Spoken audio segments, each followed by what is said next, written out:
नाही बघा, सगळ्यात आधी संशयास्पद भूमिका न्याय व्यवस्थेची आहे. जर एखाद्या मंत्र्यानं किंवा मुख्यमंत्र्यानं हा निर्णय घेतला असता अशा प्रकारचा जमीन वर्ग करण्याचा खासगी मालकांना आणि कोणी कोर्टात गेला असतं, तर सगळ्यात आधी न्यायालयानं या संपूर्ण प्रोसेसला स्टे दिला असता, सुनावणी झाली असती आणि त्या सुनावणी दरम्यान न्यायालयानं संबंधित मुख्यमंत्री, संबंधित मंत्री, अधिकारी यांना आरोपीच्या पिंजरात उभं केलं असतं, त्यांच्यावर ताशेरे मारले असते, कदाचित त्यांच्या नोकऱ्या घालवल्या असत्या मंत्र्यांच्या. पण त्याच प्रकारचा अत्यंत रहस्यमय निर्णय जर न्यायालयाकडून मिळाला असेल तर त्यांना जाब कोणी विचारायचा? का विचारू नये? पारदर्शकता आहे. तुम्हाला काय वाटतं की न्यायालयानं हा निर्णय देण्यामागचा हेतू काय असू शकतो? नाही, हेतू अनेक. आता सध्या न्यायालयामध्ये काय चाललंय देशभरात तुम्हाला माहितीच आहे.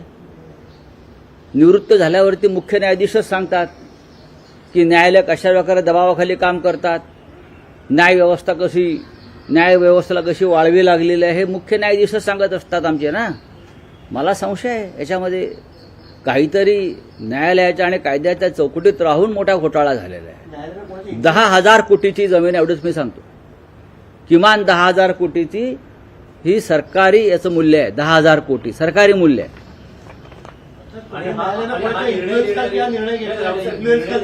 न्यायमूर्ती कोण आहेत याची काही कल्पना आहे?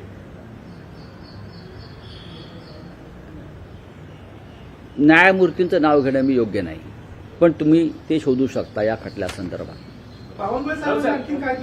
नाही, मी त्यांना विचारलं की हा असा निकाल आपल्या सरकारच्या विरुद्ध लागलेला आहे साहेब. ही आपली जमीन आहे 254 acre.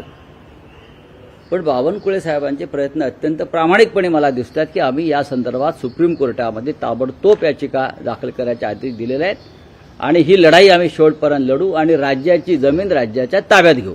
Bureau report HN network.